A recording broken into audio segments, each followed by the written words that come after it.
Saudara yang dikasihi Tuhan Yesus Kristus, marilah kita belajar menjinakkan kita. Sebagai anak-anak Allah yang sah, huyos, dia selalu menjaga perkataan-perkataannya. Perkataan dia harus perkataan sebagai bangsawan surgawi. Perkataan dia harus sebagai perkataan-perkataan seperti yang Kristus teladankan dalam kehidupan ini, saudara. Kita harus berhati-hati dalam kehidupan ini. Karena kita tahu betul perkataan kita selama ini, sejak kita kecil terlalu banyak kita menggunakan perkataan-perkataan kita untuk hal yang salah. Tapi mari sekarang ini kita belajar, kita menjinakkan perkataan kita. Mungkin kita rela diberikan kekang, kita belajar untuk berbicara bijaksana. Tapi kalau saudara tidak pernah belajar untuk menjinakkan lidah saudara, saudara, ingat. Segala sesuatu yang terjadi dalam kehidupan ini, yang besar itu dimulai dari yang kecil. Kebakaran hutan dimulai dari api yang kecil. Keributan di dalam kehidupan kita sering dimulai dari apa? Dari perkataan-perkataan kita. Dari ucapan-ucapan kita. Audio Jungle. Audio Jungle. Audio Jungle. Shalom saudara yang dikasihi Tuhan Yesus, dimanapun saudara berada saat ini. Salam transformasi. Saudara, adakah saudara mau menjinakkan lidah saudara? Selama ini kita menggunakan lidah kita semaunya kita. Kita menggunakan mulut kita sesuka hati kita. Kita berkata-kata sesuka dengan jiwa kita. Tetapi adakah semua yang kita perkatakan, yang kita ucapkan, memuliakan Bapa di surga? Saudara, mari kita baca firman Tuhan yang terambil dari Yakobus 3 ayat 5 sampai 8. Firman Tuhan berkata, demikian juga lidah, walaupun suatu anggota kecil dari tubuh, namun dapat memegahkan perkara-perkara yang besar. Lihatlah, betapapun kecilnya api, ia dapat membakar hutan yang besar. Lidah pun adalah api. Ia merupakan suatu dunia kejahatan dan mengambil tempat di antara anggota-anggota tubuh kita sebagai sesuatu yang dapat menodai seluruh tubuh dan menyalakan roda kehidupan kita. Sedang ia sendiri dinyalakan oleh api neraka. Semua jenis binatang liar, burung-burung, serta binatang-binatang menjalar dan binatang-binatang laut dapat dijinakkan dan telah dijinakkan oleh sifat manusia. Tetapi tidak seorang pun yang berkuasa menjinakkan lidah. Ia adalah sesuatu yang buas, yang tak terkuasai dan penuh racun yang mematikan. Saudara yang dikasihi Tuhan Yesus Kristus, kita sadar sekarang bahwa lidah kita ini sulit untuk dijinakkan. Saudara yang dikasihi Tuhan Yesus, ketika kita baca firman Tuhan bahwa lidah kita ini begitu buas, kita harus berjuang dalam kehidupan ini. Bagaimana kita bisa mengendalikan lidah kita. Kita harus berjuang bagaimana menjinakkan lidah kita.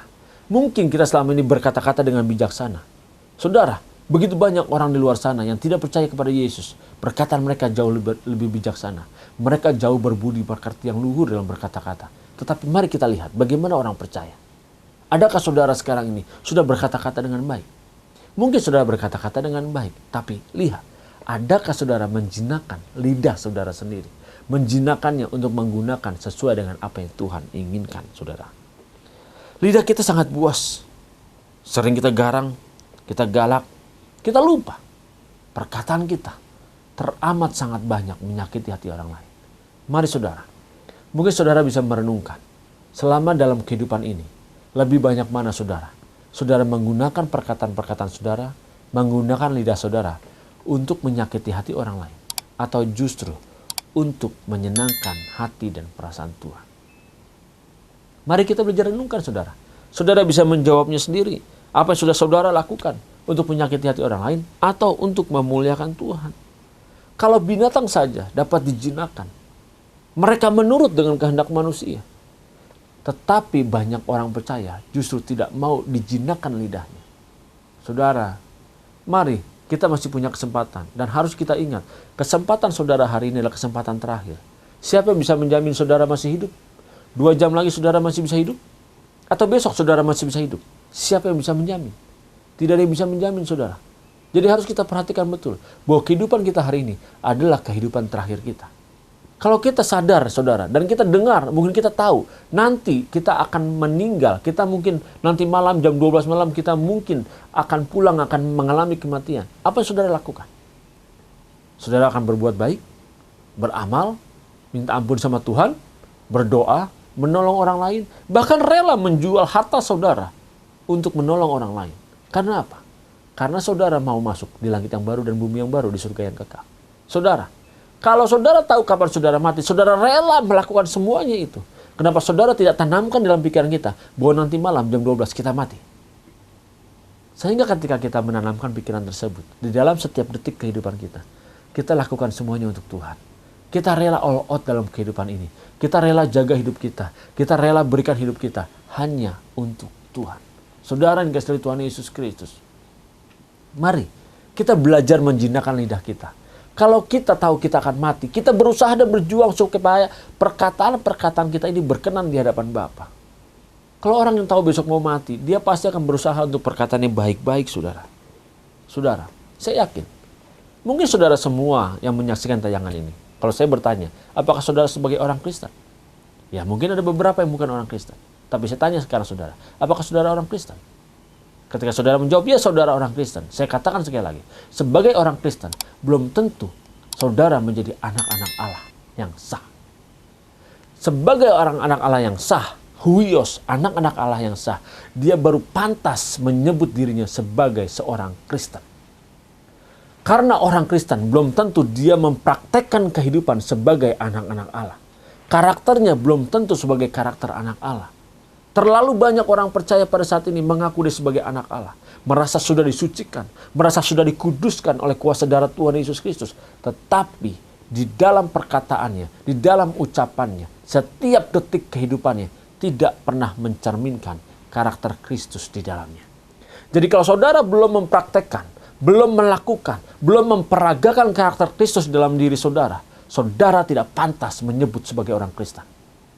Harus saudara sadari, kalau saudara belum melakukan apa yang seperti Tuhan inginkan, saudara belum pantas menyebut diri saudara sebagai seorang Kristen. Karena orang yang mengaku dirinya sebagai orang Kristen, sudah pasti hidupnya harus seperti Kristus. Seperti pada murid mula-mula, mereka disebut Kristen karena mereka mempraktekkan kehidupan Yesus Kristus.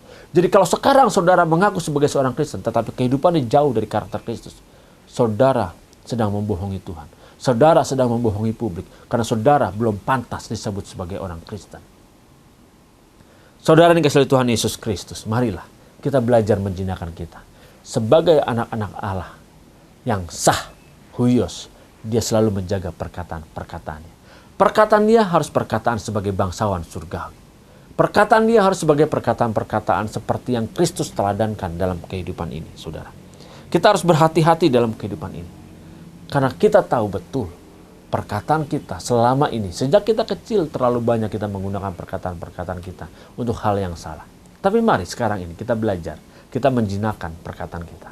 Mungkin kita rela diberikan kekang, kita belajar untuk berbicara bijaksana. Tapi kalau saudara tidak pernah belajar untuk menjinakkan lidah saudara, saudara, ingat, segala sesuatu yang terjadi dalam kehidupan ini, yang besar itu dimulai dari yang kecil. Kebakaran hutan dimulai dari api yang kecil. Keributan di dalam kehidupan kita sering dimulai dari apa? Dari perkataan-perkataan kita. Dari ucapan-ucapan kita. Mari hidup ini, kalau kita menyadari bahwa hidup kita sebentar lagi berakhir, seperti uap, sebentar terlihat, sebentar lenyap. Saudara, kalau kita menyadari kehidupan yang sangat singkat ini, justru kita harus berjaga-jaga. Kita harus berawas-awas. Kita harus belajar terus bagaimana kita menjinakkan setiap perkataan kita. Apa yang mau kita perkatakan, kita belajar untuk mengelolanya dengan baik. Kita belajar untuk menggunakannya dan kita mengekang lidah kita. Berapa banyak sekarang dari saudara mengakukan, waduh saya kelepasan, saya menyakiti hati orang lain, saya menghina orang lain. Saudara, kalau saudara sadar sering terlepas, mari sadarlah sekarang ini. Kembalilah. Mari kita atur hidup kita, atur perkataan kita, jinakan terus, rela jinakan. Kalau kuda saja rela untuk dijinakan oleh manusia, saudara terlebih lagi sebagai ciptaan Tuhan yang mulia, yang serupa dan segambar dengan Bapa di surga. Seharusnya saudara mau dan rela memberikan lidah saudara untuk dijinakan, supaya digunakan hanya untuk kemuliaan Tuhan saja. Saudara, begitu banyak kita mengaku sebagai orang Kristen, tetapi mulut kita tidak Kristen. Begitu banyak kita mengaku sebagai anak-anak Allah, tetapi mulut kita bukan mulut sebagai anak-anak Allah. Mari kita sadari kehidupan kita. Masih ada kesempatan buat saudara.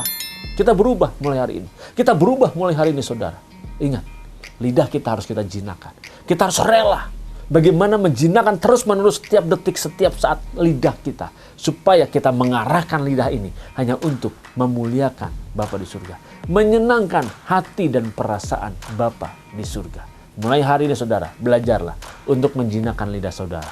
Masih ada kesempatan, jangan sampai kehilangan kesempatan. Ingat, saudara, waktunya sangat singkat. Tuhan Yesus Kristus memberkati saudara.